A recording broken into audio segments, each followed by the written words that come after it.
Hello दोस्तों, मैं आपकी राधिका। आप सभी को मेरा वंदन अभिनंदन सादर प्रणाम।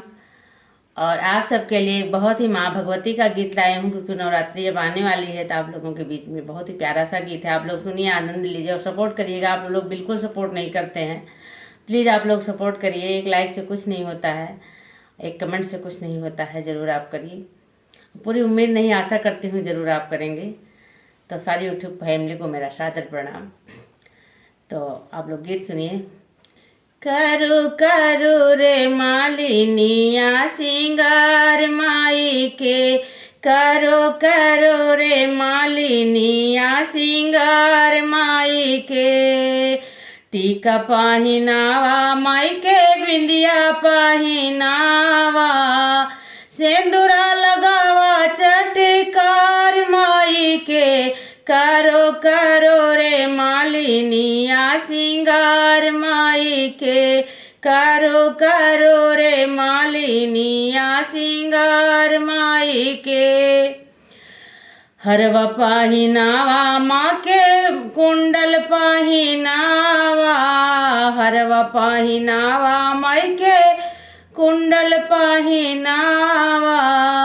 कजरा लगावा कजरार अखिया, करो करो रे मालिनिया सिंगार माई के, करो करो रे मालिनिया सिंगार माई के।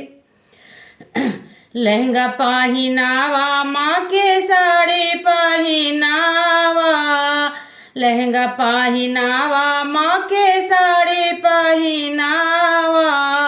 चुनरी उड़ावा चमकदार माई के, करो करो रे मालिनिया सिंगार माई के, करो करो रे मालिनिया सिंगार माई के।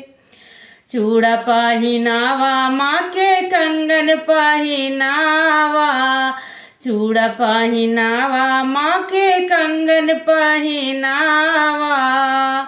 मेहंदी लगावा रंगदार माई के, करो करो रे मालिनिया सिंगार माई के, करो करो रे मालिनिया सिंगार माई के।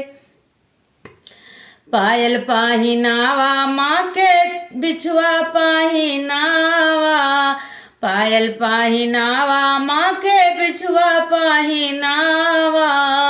महावर लगावा लालम लाल माई के, करो करो रे करो करो रे मालिनिया सिंगार माई के, करो करो रे मालिनिया सिंगार माई के। तो माँ भगवती का गीत था, आप लोग को कैसा लगा जरूर बताइएगा।